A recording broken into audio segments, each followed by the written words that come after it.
На 120 страници Министерството за дигитална трансформација објави амбициозна стратегија за развој на ИКТ, Smart МК 2030. Документот ќе треба да го обликува дигиталниот развој на државата и услугите кои таа ги нуди.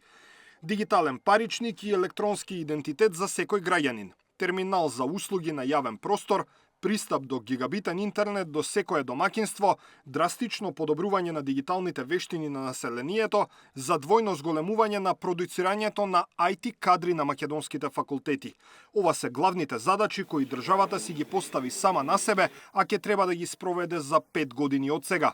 Дигиталниот паричник ќе служи за добивање информации и документи, но и подсетување од страна на институциите. Електронското сандаче или е-сандаче, кој што ќе биде практично електронска адреса на секој граѓанин на порталот и на кој што ќе може да добива информации, нотификации, директно документи, подсетување од страна на институциите.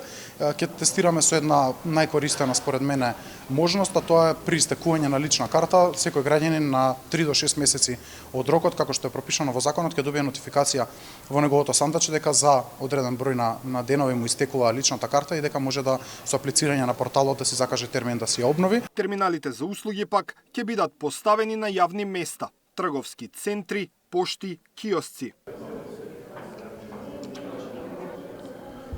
Со едноставно скенирање на личната карта, граѓаните преку овие терминали добиваат можност да искористат 6 услуги. Станува збор за потврда за евидентирано невработено лице, М1, М2 образец, историјат на работни односи, потврда на право за гарантирана минимална помош, податоци од Централниот регистар на население и М4 образец за стаж.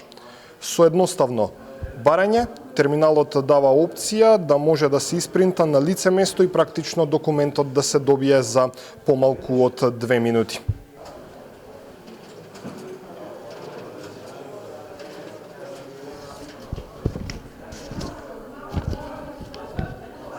Според премиерот, стратегијата е визија, но и јасен план кој ќе биде одговор на реалните предизвици со кои се соочува македонското општество.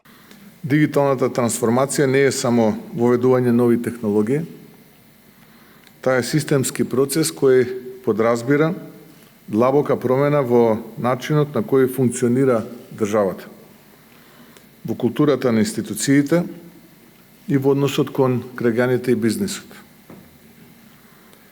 Таа значи поедноставни и побрзи услуги, помалку бирократија, повеќе отчетност и поголемо учество на граѓаните во креирањето јавни политики.